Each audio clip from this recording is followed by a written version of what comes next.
Hi കൂട്ടുകാരെ, നമുക്കൊന്ന് കുറച്ച് ചിക്കൻ ബിരിയാണി ഉണ്ടാക്കാം. അതിനാവശ്യമായിട്ടുള്ള സാധനങ്ങൾ: സബോള, തക്കാളി, അണ്ടിപ്പരിപ്പ്, മുന്തിരിയും, അതുപോലെ തന്നെ സവോള നന്നായി വറുത്ത് വെച്ചിട്ടുണ്ട്. അതിലേക്കുള്ള മസാല, ഇത്തിരി ക്യാരറ്റ്, പൊടിക്കാനുള്ള മസാലയൊക്കെ തയ്യാറാക്കി വെച്ചിട്ടുണ്ട്. അതിന് ശേഷം നമുക്ക് കോഴി പൊരിച്ചെടുക്കാം. കോഴി മസാലയൊക്കെ തേച്ച് വെച്ചിട്ടുണ്ട്. നമുക്ക് ആദ്യം അരി വേവിച്ചെടുക്കുക. അങ്ങനെ സെപ്പറേറ്റ് വേവിച്ചെടുക്കുകയാണ് ചെയ്യുന്നത്. അരിയുടെ വെള്ളം തിളച്ചപ്പോൾ ഉപ്പിട്ടു, അതുപോലെ തന്നെ കുറച്ച് ക്യാരറ്റ്, അതുപോലെ അതിലേക്ക് ആവശ്യമായിട്ടുള്ള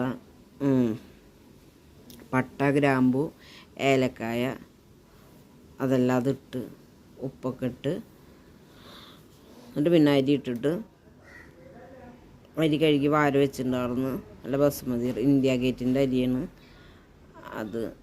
1.5 കിലോ അരി, അത് 2-3 കിലോ ചിക്കൻ വെച്ചിട്ടായിരുന്നു. അതിന് ശേഷം അത് വേവിച്ചെടുത്തതിന് ശേഷം നമുക്ക് വെളിച്ചെണ്ണ ഒഴിച്ചിട്ട് ചിക്കൻ വറുത്തെടുക്കുക. നന്നായി വറുത്തെടുത്തതിന് ശേഷം അത് മാറ്റിയിട്ട് ആ വെളിച്ചെണ്ണയിലേക്ക് തന്നെ നമുക്ക് സവോള ഇടാം. സവോള നന്നായി വഴന്ന് വരണം.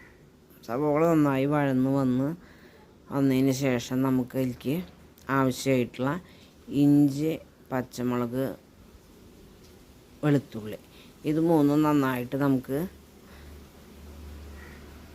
അരച്ചെടുത്തിട്ട് മിക്സിയിൽ ഗ്രൈൻഡറിൽ അരച്ചെടുത്തിട്ട് ഈ നന്നായി വഴന്ന സവോളയിലേക്ക് അത് നമുക്ക് ചേർത്ത് കൊടുക്കുക. ഇഞ്ചിയും പച്ചമുളകും വെളുത്തുള്ളിയും കൂടിയിട്ടുള്ള പേസ്റ്റ് അത് നന്നായി ചേർത്ത് കൊടുക്കുക.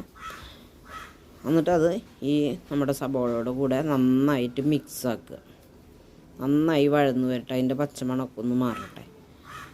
അതിന് ശേഷം നമുക്ക് ആവശ്യമായിട്ടുള്ള തക്കാളി ചേർത്ത് കൊടുക്കുക.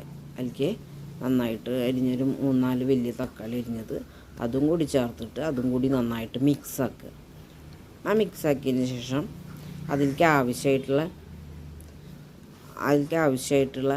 മസാല, കുറച്ച് കറിവേപ്പിലയും കൂടി ഇട്ടിട്ട് നന്നായിട്ട് വഴറ്റി കൊടുക്കുക. അതിലേക്ക് മഞ്ഞൾപ്പൊടി, കുറച്ച് ഗരം മുളക് പൊടി, കാരണം നമ്മൾ വെളുത്തുള്ളിയും ഇഞ്ചിയൊക്കെ ചേർത്തുകൊണ്ട് അതിലേക്കുള്ള മസാല ഇട്ട് കൊടുക്കുക. അതേപോലെ തന്നെ അതിലേക്ക് പാകത്തിനുള്ള ഉപ്പും വെളുത്തുള്ളിയും അതേപോലെ തന്നെ ഗരം മസാലയുടെ പൊടിയും കൂടിയിട്ട് ചേർത്ത് കൊടുക്കുക.